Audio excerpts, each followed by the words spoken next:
Everybody listen to We're Not Wizards, because we are the best, and we're not wizards, no matter what anybody says. Goodbye.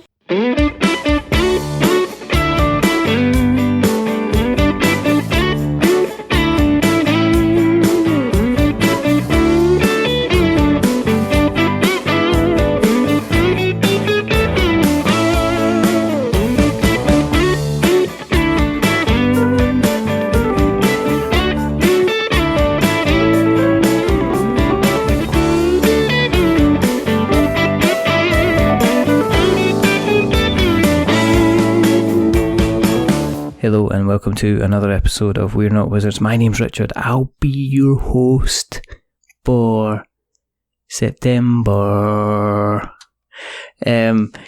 Joining me, I've got a couple of fellas who they're kind of like the James Bonds of the tabletop Kickstarter scene at the moment. You know, you could say they're maybe not in the sea, so they're maybe not, you know, maybe they might just live twice. We don't know. They're definitely not octopusy. They're possibly Moonrakers though, because they're here to inject some fun directly into our veins.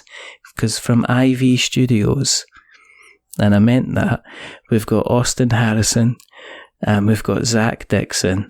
So hello, gentlemen. Hello. Hello. Thanks for having us. No, the pleasure is entirely mine because, you know, I doff my cap and I tug my forelock at thee, because you have a Kickstarter called Moonrakers. See, I wasn't just being clever and smart, which is doing some cash. It's doing some money, and it's not because you've appeared on the show. It's almost like you're successful and now you're just about to rub it in my face while you are successful. But joking aside, you're doing really, really well. I mean, congratulations. You're over $224,000 at the moment with almost 3,500 backers. And still you've got about, just under 20 days. You've got about 19 days to go at the time of recording this. I guess the first thing is, what's mood like in camp? I mean, Austin, how's things feeling at the moment? You must be over the moon. We're over the moon. There were a lot of space jokes. We're absolutely thrilled. I mean, when you put something like this out there, you just have no idea what to expect. And I remember clicking the launch button and just being like, well, here we go. And by the time the launch page had loaded, there were already like 5 to 10 backers. And I was like, how did they even know? Like, it just was so fast. And so at that point, we just kind of like buckled up and we're along for the ride. And we're just blown away by the response.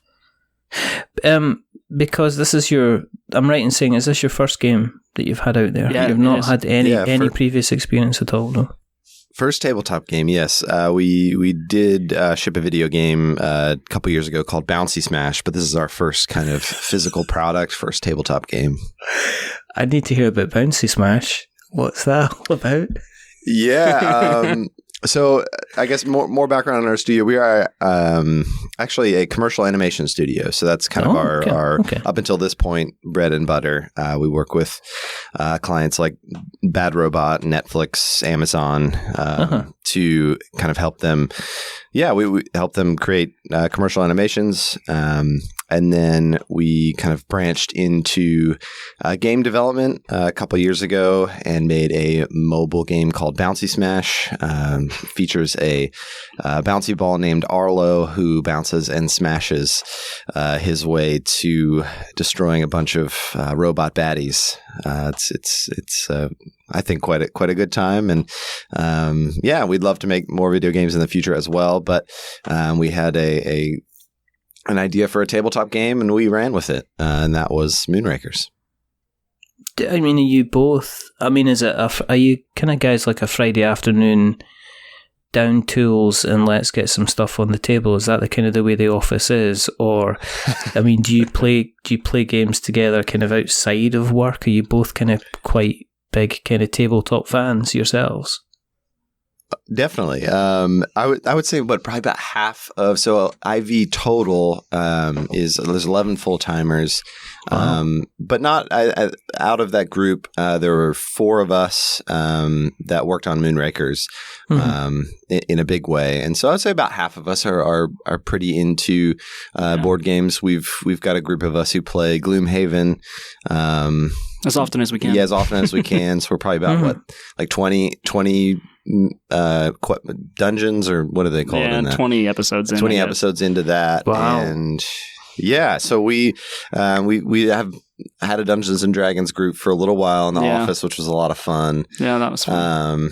Austin did all the wonderful work of DMing I was everything. Terrible at it, but no, you were great. It was a blast. Yeah. Did he do voices? Oh, go ahead. I did, but you do they voices? all sounded like the same old man. I just couldn't get away from that same voice. Can you do one for us now? Can you do a frightened owl bear? Can you come on? No. No, I think that's a bad idea. Could you be a bad guy? Do a bad guy and say you're all going to the dungeon. Could you do that? I can do a fantastic Smeagol. Am I allowed to do that, or is that? I've totally this is. Just do this as long as it's under 5 seconds. You should be fine. Right. I don't think Pete Jackson stopped listening when I said exactly. When I said his last board game wasn't that great. So it's fine. Oh, do that. Well, they relaunched it. District 9's relaunched. People didn't like the fact it was all no asymmetry in the last version they did. Wait. They've released a new version, so it's fine. Do your Smeagol. Is Weta a Peter Jackson thing? Did I not know that? Yeah. Oh, I did not know that. All right, well, I'll go for it. I think I'm going to get yelled at after this podcast. I'm totally up for this. Come on, let's do it. All right. I'll tell you what. I'll lead you in. I'll do Gandalf, right? Okay. And then you go for it. Okay. Where is the ring, you disgusting little oaf? Oh, please don't hurt us, Mr. Gandalf, sir. We don't know swears. I will take your side later.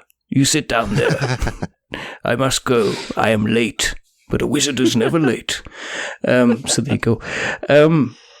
Anyway, terrible impressions aside. So you're going through kind of like the Gloomhaven side of things, but that's a pretty big campaign and a very, very involved campaign. So what kind of spurred you on to kind of say, well, actually, guys, where did Moonrakers kind of come from? Where was the first kind of ideas? Yeah, Zach and I have been playing games together since college, and some of our favorites most of them involve space, but Galaxy Trucker, Cosmic Encounters, Dominion are all just big favorites of ours, and I think there's definitely some inspiration to be seen in Moonrakers from each of those. But I think for us, like Gloomhaven's obviously a very cooperative experience. Yeah. And we like cooperative games, but we're also extremely competitive and love having a winner at the end. And so I think going into Moonrakers, kind of wanted a little bit of both. Yeah, and I think something that we kind of bring to all of our projects, even our commercial animation types of products, is we try to think about how does an experience make us feel. And so it kind of started from that. It's like, how do we make a game that puts us in a place that it feels like we're in a story that might be, at home in like a Star Trek or a Star Wars universe, right? Like what is that going to be like to go on a mission with our friends? And can we build an experience around something like that? And so that's kind of where it began. And then we were able to kind of bring in Max, who's one of our other game designers. And then also we've worked with Alex Grendling, who did the art. And we worked with him also on Bouncy Smash and a few other things. And he brought his kind of incredible flair and design sensibilities to the project that also kind of cemented that universe.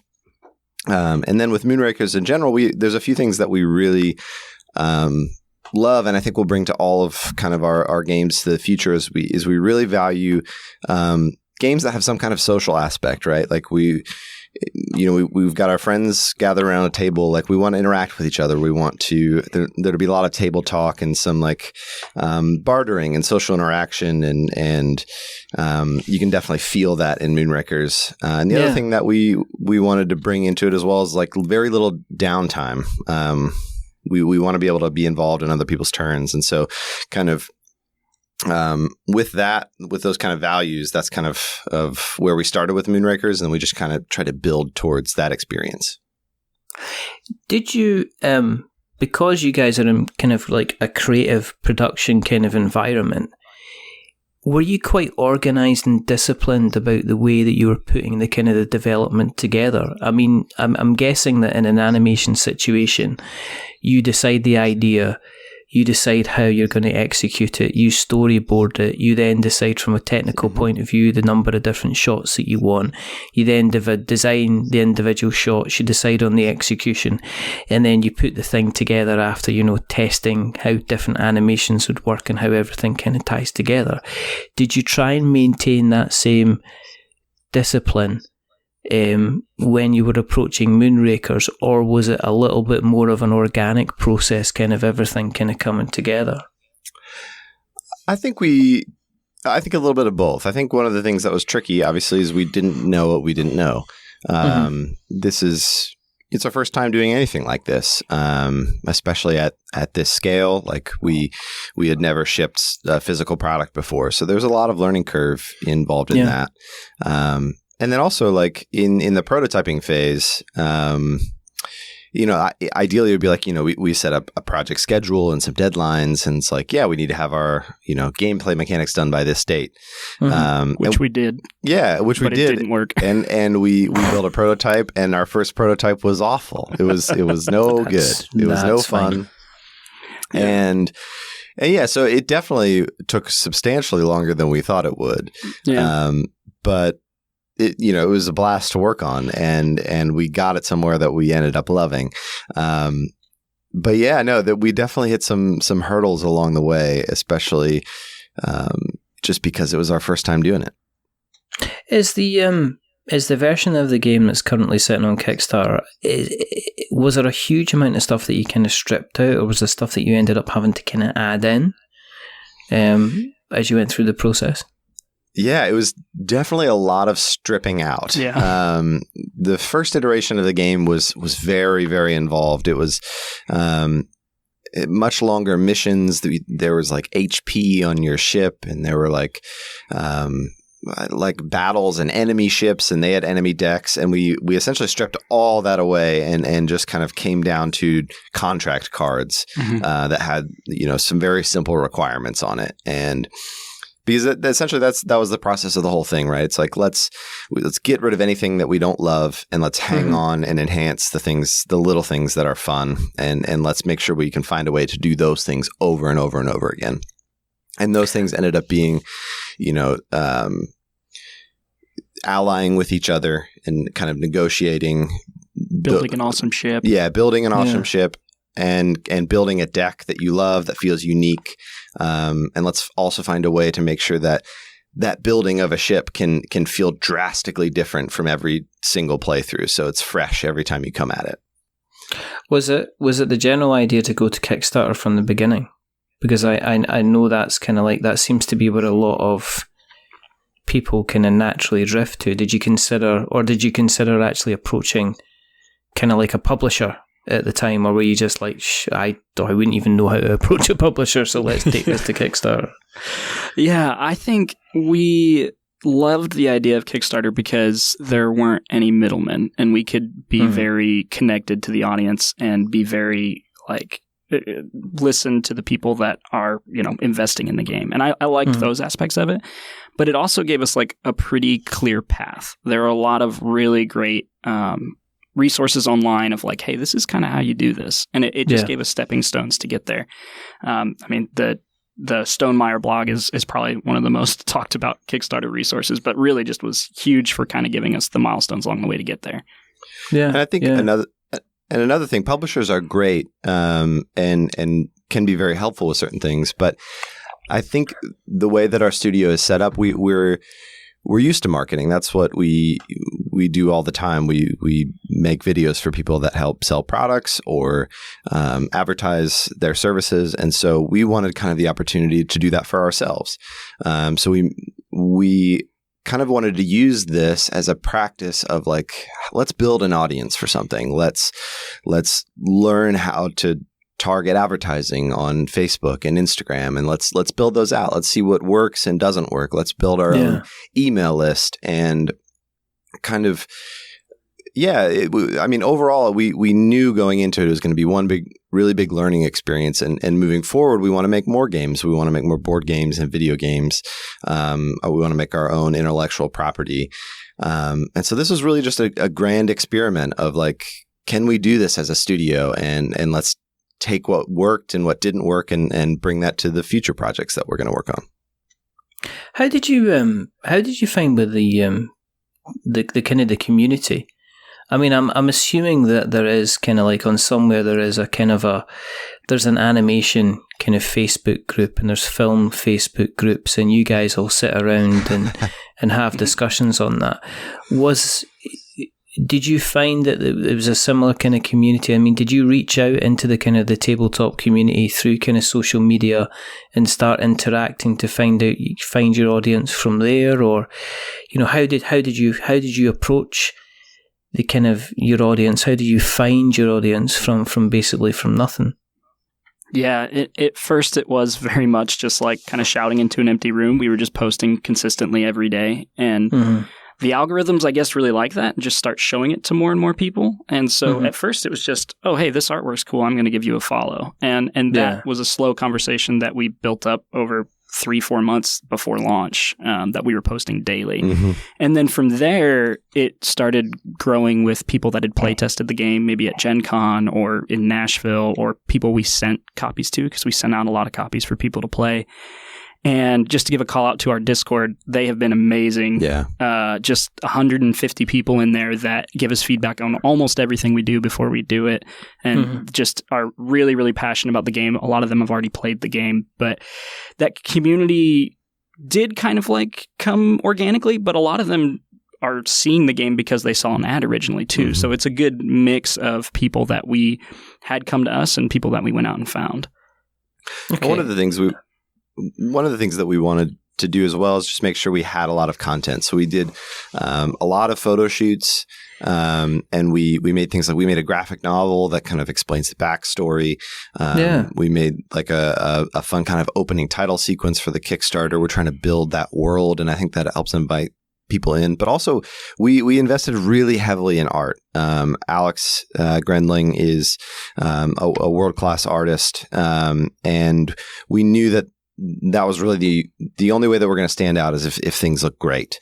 And he was just a huge part of that. And I think that's what really kind of let us kind of get that snowball rolling down the hill. Totally.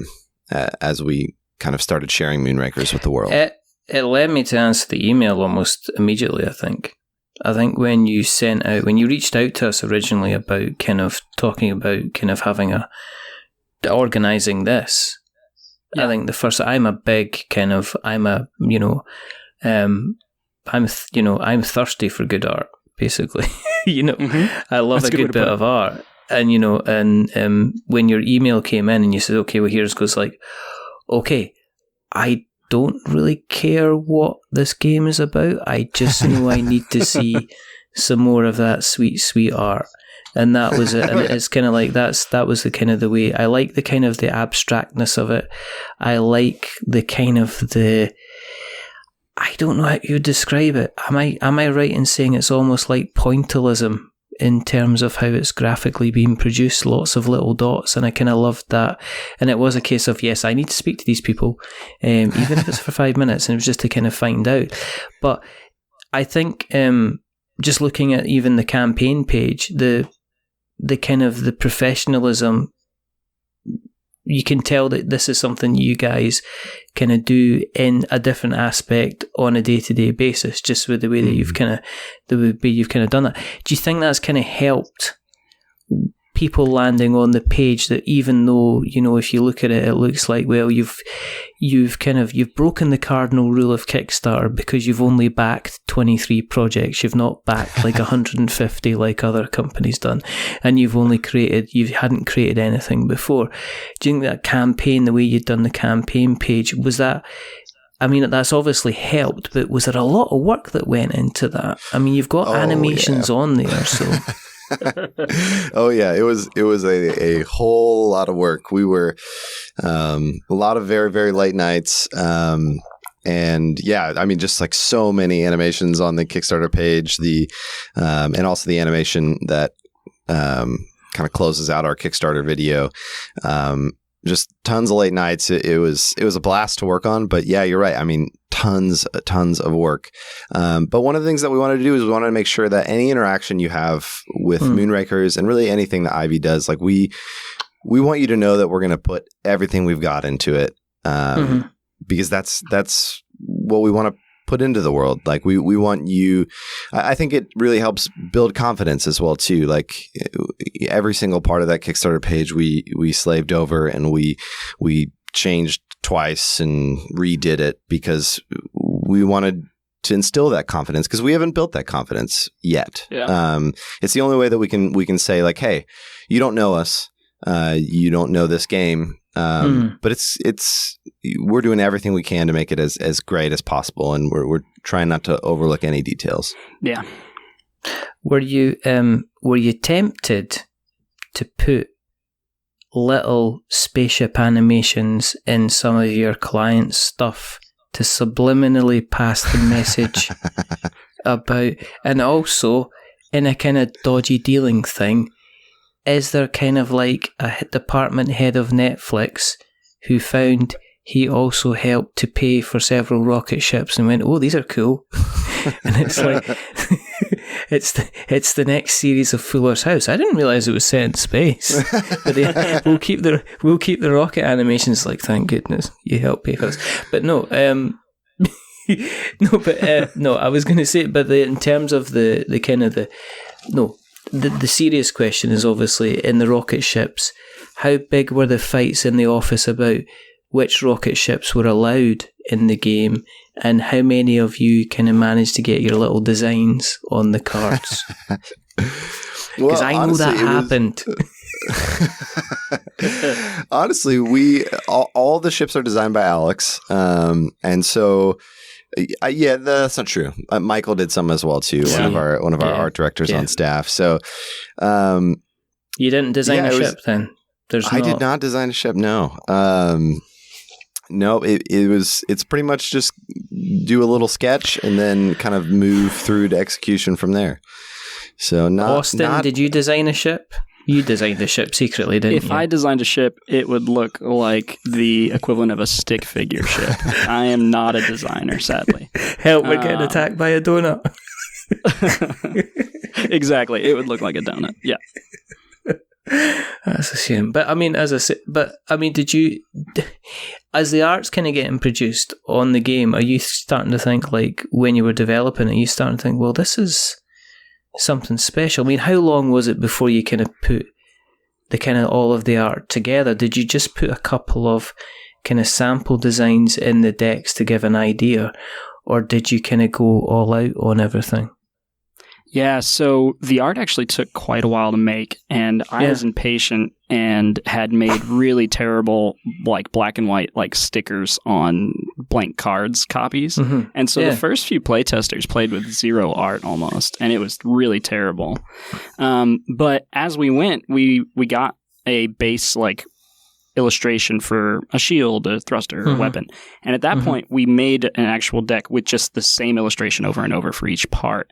And that really helped, even though it was repeated. And then just the difference between that and then finally getting the final art in our playtest versions, like that day felt so good, where it was just like, oh my gosh, like everything's unique. And I don't know, that was the first time I was like, oh man, I can take this to, you know, the local game group in Nashville and show it to them and not feel weird about it. Because before I had just been making so many excuses because it was my terrible art. But that was a big moment for sure. What's cooler, finishing the kind of, having a kind of a working copy of Moonrakers in your hand, or finishing like a project for a really big client? Or is it I love my children equally? Or was it like in the sense of satisfaction that obviously there is a sense of creating something for someone else, but you know it's paying the bills, but actually creating something and having it sitting in your hand, what was kind of cooler? Oh, I mean, don't get me wrong. We love all of our clients and we love the work that we get to do for them. But there's nothing that compares to making something for ourselves. That, I mean, I think that's ultimately the most satisfying thing is like we made something from scratch, and at this point, 3,500 people decided that they wanted to buy that, and that is just so cool. And we are so thankful to all of those people. It's just there's nothing better than that. How did you feel when it funded? I mean, because it sounds to me you obviously you know how to market, but then I have seen projects. I mean, I've been doing this for far too long, but I have seen projects that I thought that were dead certs kind of splutter and stall along, and I've seen other things like yourselves just take off. You know, catch fire. They're hitting the kind of the stratosphere and beyond. Were you? I mean, were you really, I mean, were you just sitting going, what kind of thing? Is this how it's meant to go? Or were you confident in, I mean, with you studying marketing, I'm guessing you looked at projections and conversion rates and stuff like that. Were you kind of surprised, or were you kind of like, well, we had a kind of an inkling that might kind of go this way? I think, I mean, honestly, a little bit of both, but we also were operating on like 3 hours of sleep because we had just been spending so much time working on the page. So we got it, and I was just responding to comment after comment and social media posts, and I was just like, oh my gosh, we funded. Like, it was like surprised just because I didn't even realize any time had gone by. Yeah. And then Zach, I think, immediately had to start working on a client project that she'd been putting off. Oh, yeah. So like when that funded, Zach was actually like heads down on a project. And so we kind of had to take a moment and be like, oh my gosh, it funded. Because I think it funded. It was an hour and 6 minutes. Is that what it funded in? 64 minutes, I think. Oh, hour and 4 minutes. Okay, yeah. So that blew us away. We did not expect it to fund that fast. Definitely. That was huge. That's incredible. That's going to be pretty cool. Okay, I'm going to ask you separately, and then I want you to both give me an idea of how you play the game. You're not allowed to confer. Okay? So I want... what you can do, just cover your ears. It's like Mr. and Mrs. or something like that. You know, you get that on US TV. No, I'm only joking. You know, can you give us a rundown? I guess either of you, this is fine. You can. It's not a bonus question. You're not going to win a microwave or anything like that. The car is the money. The money in the car is still safe. You've banked that so far. But can you tell me, if I'm sitting with a deck of these fabulous looking cards, what am I going to be doing in Moonrakers? What's a round like? And either of you can pick. I'll pick a letter between A and Z. I guess. So you're looking for what, like just what gameplay is like? Yes, please. Yeah, I know I went a convoluted way around this. This is why I don't pitch to people. You know, I can't get my point across. Somebody please help me dig myself out of this hole. Tell me how to play the game.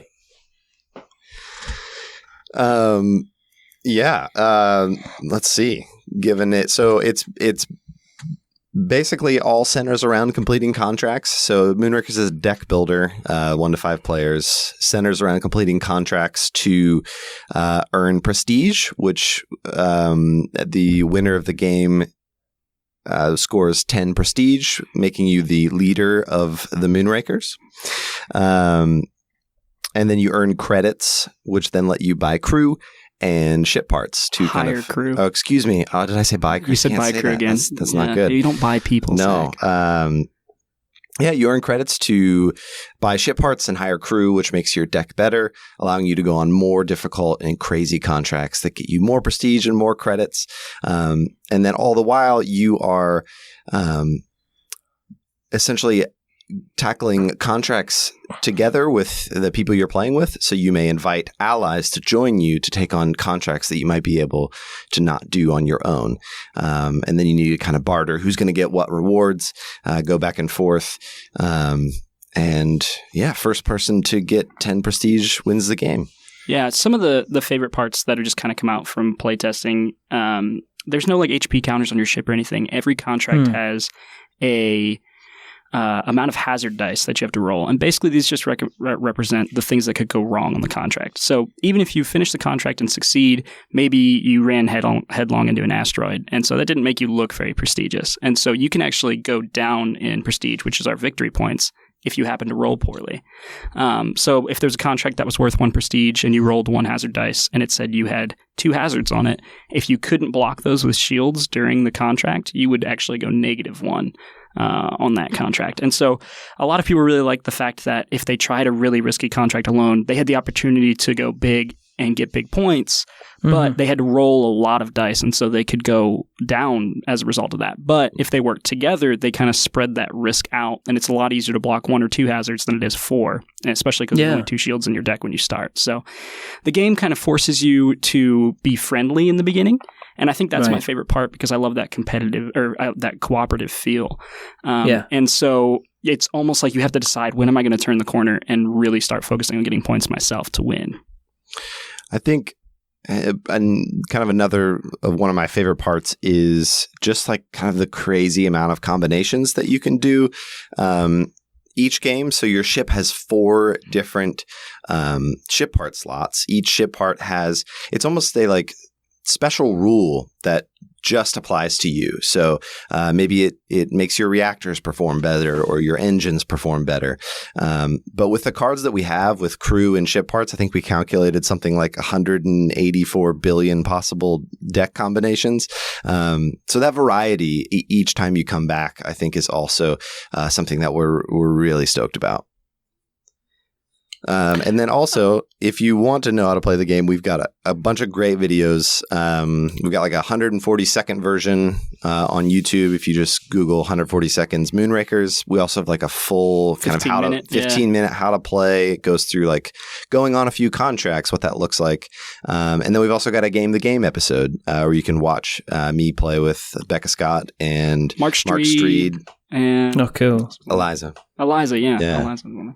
Yeah, so that was super fun being on set for that. Really loved that.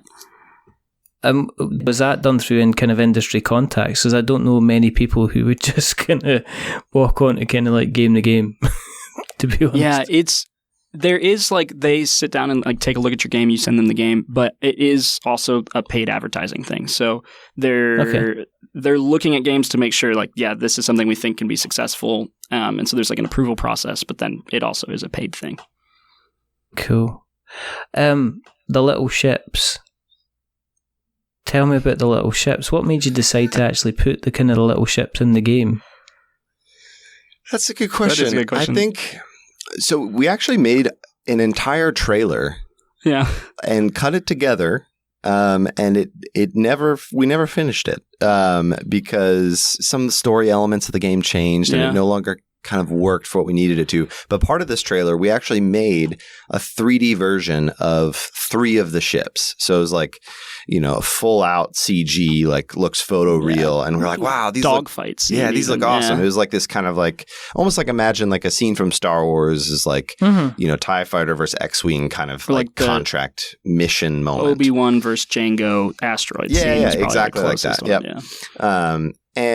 But we saw what the ships looked like in 3D, and we're like, wow, this is really fun. I wonder if we could 3D print these. And so do we have Max 3D print one to start to test? Yep, Max made a model based on the model that we used in the video. Wow. And then he 3D printed one to test, but then we wanted to color them. So I went out and bought a bunch of spray paint, and that did not go well. I still have some of those. Didn't look great. They look terrible. And so we were like, all right, we have to get colored resin to do this. And so we had some of our friends here in Nashville at Fractal Hardware. They printed these on their Form 3D printer for us, and they are amazing, but as soon as you put them in a box and ship it across the country, those little guys do not hold up very well. So luckily for the people that have done the playtesting, I can happily say that not only will there be a box insert in the final version that will protect them, but we will not be using 3D printed miniature ships. They will be fully cast in PVC, and they're going to be much better. But we were really happy with them until we shipped them. Yeah.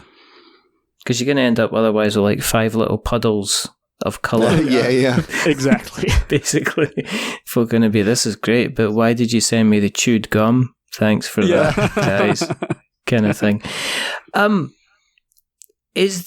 From a business point of view, because obviously you guys kind of, you've got your different kind of, the company kind of going on. And this must be exciting for you to kind of reach this level of funding. You've got the deliverables and everything like that to go on top.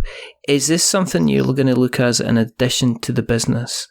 Because from what I know people who have done $250,000 on Kickstarter. I know people who've done $140,000 on Kickstarter, and the same thing comes up and again, which is, yes, I know I did that amount of money, but I also had to spend about 95% of it in order to get the project kind of out there. So totally. Are you looking at this with excitement to say this is great? But is it a case of, is there going to be a games division now of Ivy going forward? Is that something that you went, maybe we can do kind of more games?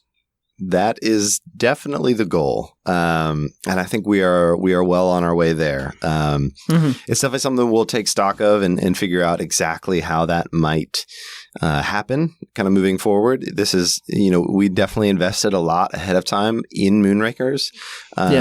And that was evidenced in hiring Alex for the art. It was evidenced in Austin spending his year of salary time on Moonrakers, and then also we've invested a lot in advertising as well too. So, but at the same time, we've got Sam, who is also one of the makers of Moonrakers. He's owns IV with me.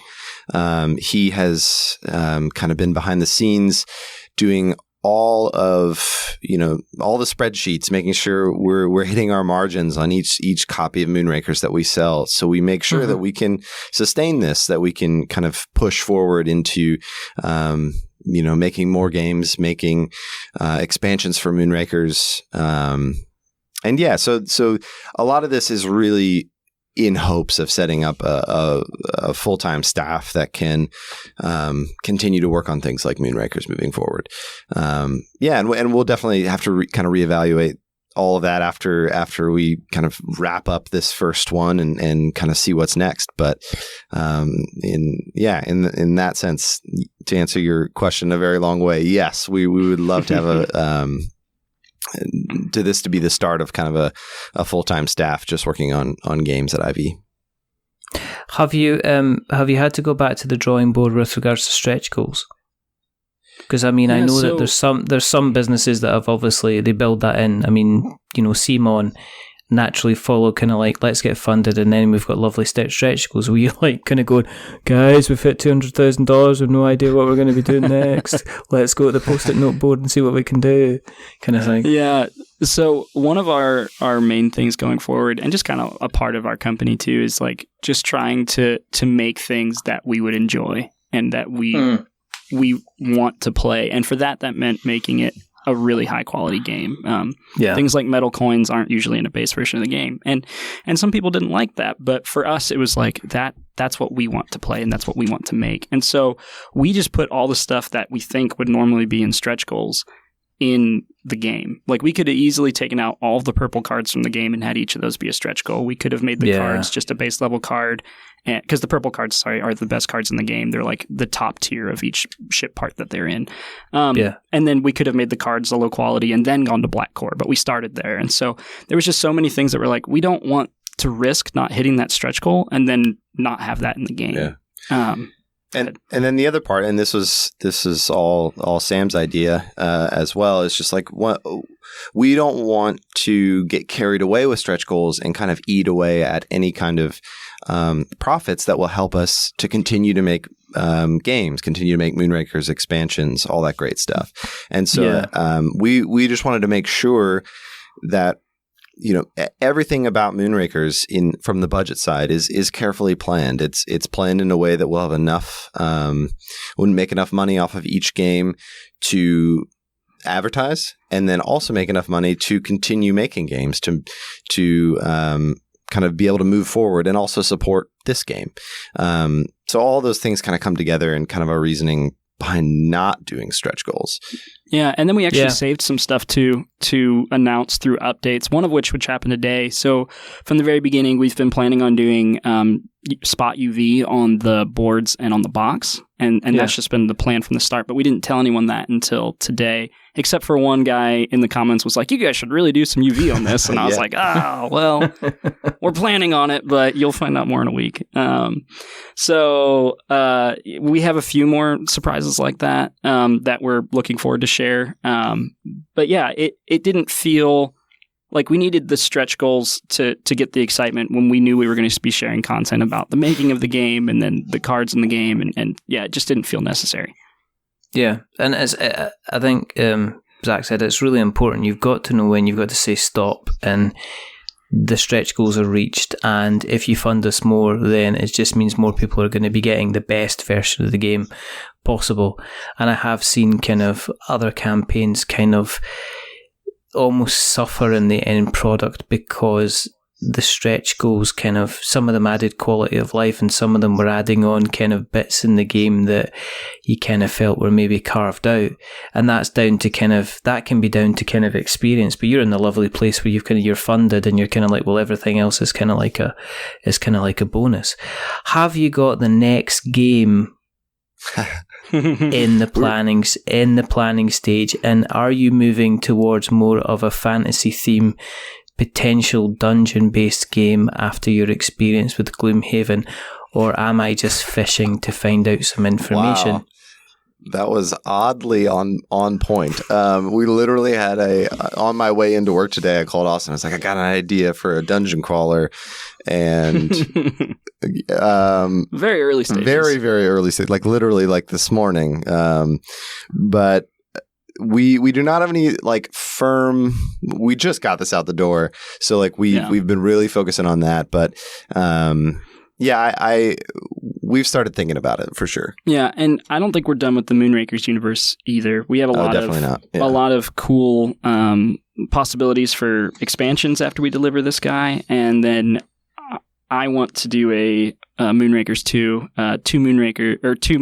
two Rakers. Wow, I really screwed that joke up, if you will. I think that it's just been such a blast working with this art style and with this backstory, and we think that there's a lot of room to grow in it. So, yeah. I'd love to see some kind of FTL type game with this artwork. I don't know if you're aware of FTL, but it's kind of like a ship. Yes. Yeah, Austin's pumping his fists over here. Yeah, I love FTL, and I honestly need to listen to the soundtrack while I play Moonrakers. That would be great. Yeah, I think a nice little, even a smaller mini game would be managing the kind of the ship. I'm on a managing the ship kind of trip because I played The Captain is Dead last week, and hated and loved that game in equal measure because of such a stressful, enjoyable kind of time it was. As normal, price on the door, price of entry. You know, I am knocking on the space dock and I want to get in. How much is it going to cost me in space buckaroos in order for you to open up the large door and let me fly inside the base? That sounded strangely wrong. There's 2 pledge levels on the page. The first one is the base game that has everything in it that you've seen in all the videos that are out on the page. It has the metal coins and the ship tokens and everything, and that's $55. And then there's a Kickstarter exclusive version that we will never sell again. That has an alien kind of introduced environment. First encounter. Yeah, first encounter. Thank you. That's what I was looking for. That has alien ship parts, crew, and contracts that are different. Cool. And so it also has a exclusive box art as well that has an alien ship on it. And that's at $65. That's kind of very middle pricing as well, in terms of I see a lot of campaigns sitting about the $100 level now, and to see something kind of sitting around about $55, is kind of like middle priced, middle tier quality kind of game. Yeah, you're kind of giving you an idea of the kind of the weight of the game as well, which is pretty cool. And as I say, we've got probably around about 17, 18, 19 days. It's 19 days while we're recording, but it could be 17 days by the time I put this wonder together, as long as I decide not to take away Austin's Schmiegel impression. Yeah, you might as well do that now. I might as well not. I think I'm going to keep I think I'm going to check with my colleague, Zach. Do you think I should keep an Austin Schmiegel impression?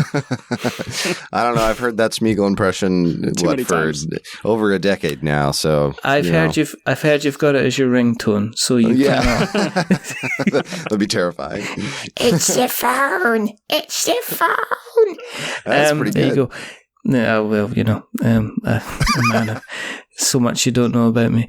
No, but I can only kind of wish you the best of luck kind of going forward in the campaign.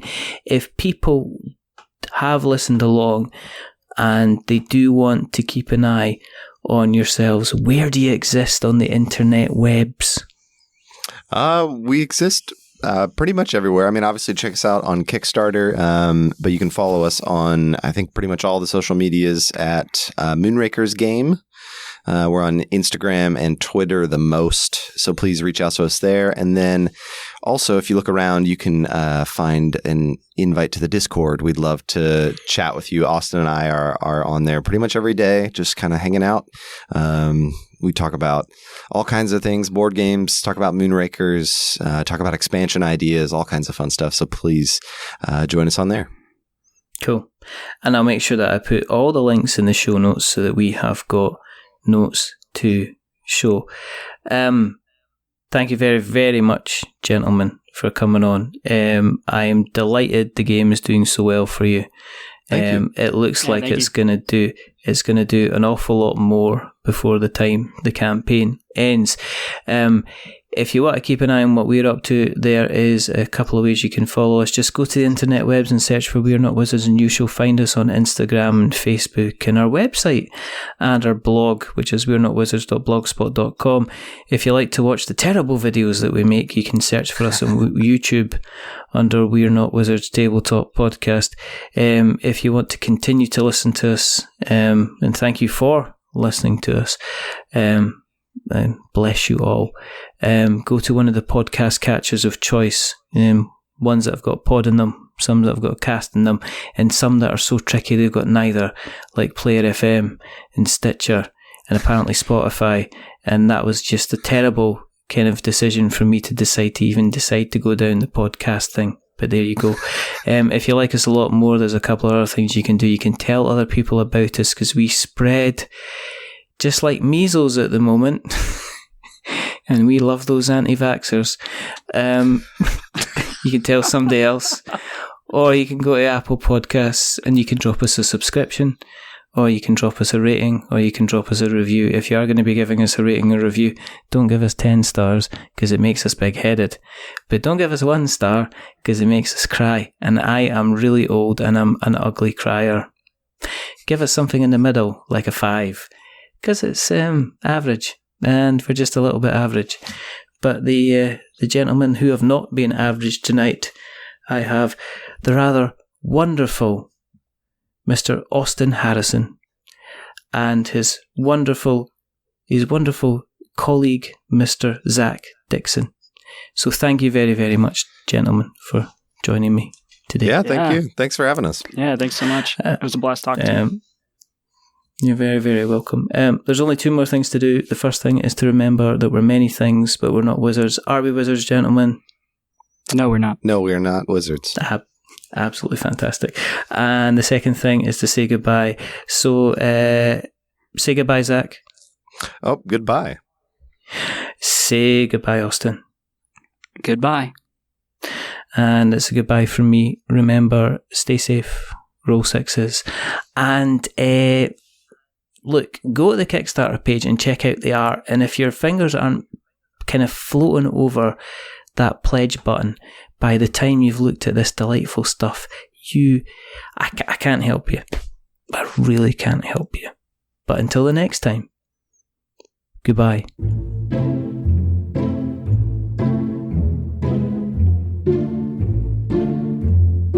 A wizard is never late.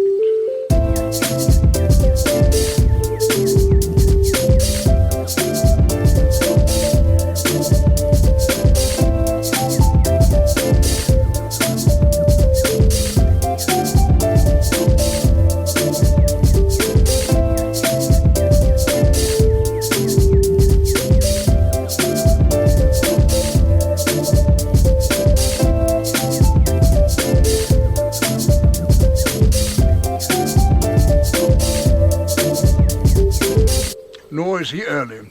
He arrives precisely when he means to.